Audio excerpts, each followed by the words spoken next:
Is anything even real anymore? No one even knows.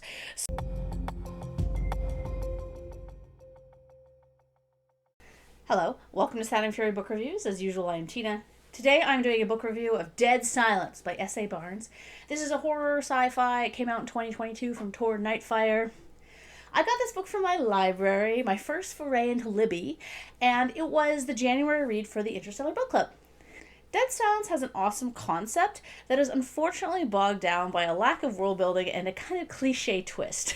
This is going to be a critique-filled review, as I really think this book either skipped a dev edit or the author pushed back on suggested changes and the publisher just threw up their hands. I have no idea, I'm just speculating, but that's the only thing I can think of as to why the book went this way.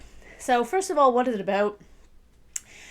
Claire Kovalek is days away from being unemployed, made obsolete, when her beacon repair crew picks up a strange distress signal. With nothing to lose and no desire to return to Earth, Claire and her team decide to investigate. What they find at the other end of the signal is a shock. The Aurora, a famous luxury space liner that vanished on the maiden tour of the solar system more than 20 years ago. A salvage claim like this could set Claire and her crew up for life.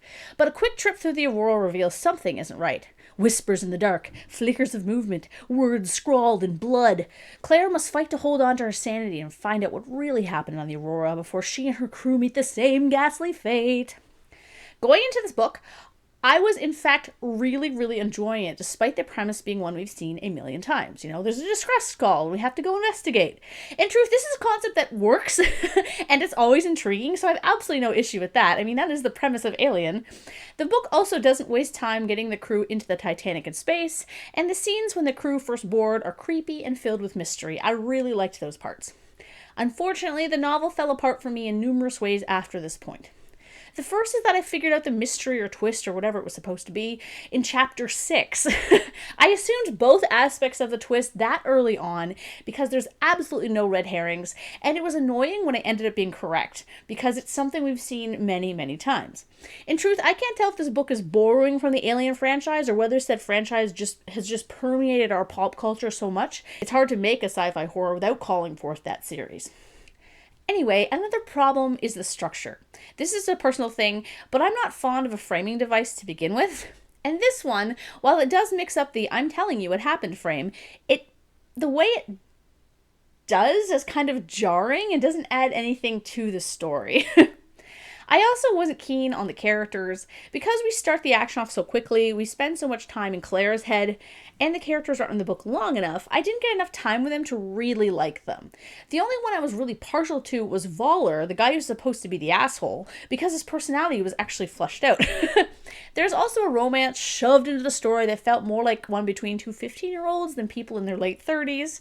This makes absolutely perfect sense when you realize that Barnes is also Stacey Cade, who writes YA. The romance in this feels like a YA romance. And the main villains are also so stereotypical of their type, I'm not even getting into them.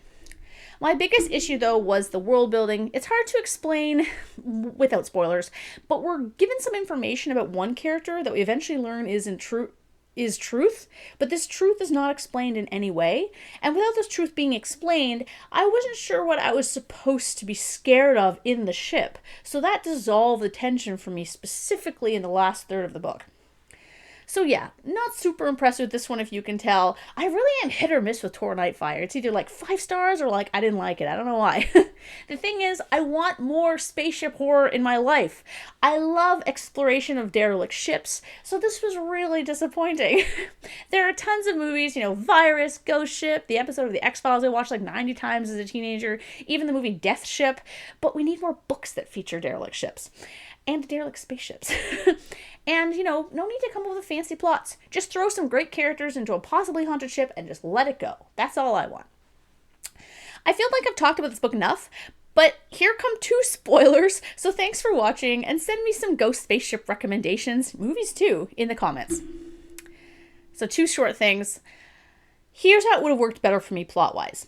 Ditch the framing device, have the story instead be played out as it is, and the point when Claire takes the escape pod, instead have the company show up in their own ship. This way the crew could have stayed alive for longer, and the twist could have been drawn out in a way that might have been even surprising. So the second thing is what I was talking about when I was saying something wasn't explained, and that's clearly Claire's ability to see ghosts. It's told right in the story that her ghost seeing ability is not a product of trauma, like in the movie The Frighteners, because she sees her friend as a ghost before she enters the quarantine zone. Therefore, as I said, ghosts are not the result of trauma. Therefore, again, why can she see ghosts? We're not told this. No one else can see ghosts.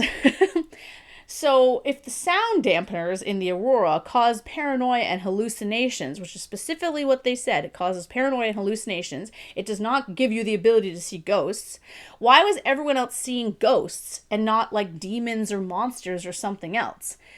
If you're paranoid and seeing things in your brain, why is everyone seeing the same thing? Are they seeing the same thing? We're not sure. But the book doesn't really, this ghost ability of Claire's muddies the water. So I wasn't sure in the final escape scene whether we're supposed to be afraid of ghosts or if we're supposed to be afraid of hallucinations. It would have made more sense if they fully explained that the sound dampeners, even though they're intended to do this, they ended up doing that, that being allowing people to see ghosts. Okay, fine, I would have accepted that, as weird as that is. Or it should have been 100% hallucinations that we think are ghosts but end up being not. Instead, it's very muddled because Claire can see ghosts, but no one else can see ghosts. So are they seeing ghosts? We don't know what they're seeing. Is anything even real anymore? No one even knows.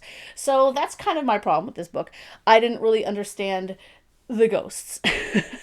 Are there ghosts? I don't know.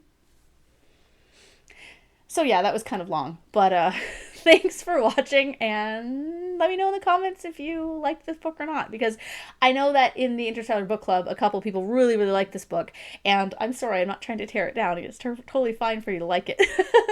And I know that some people also were kind of on the same page as me, so I think this is just, it's kind of a divisive book, I think, and that's fine. Not everyone's gonna love every book, and that's cool.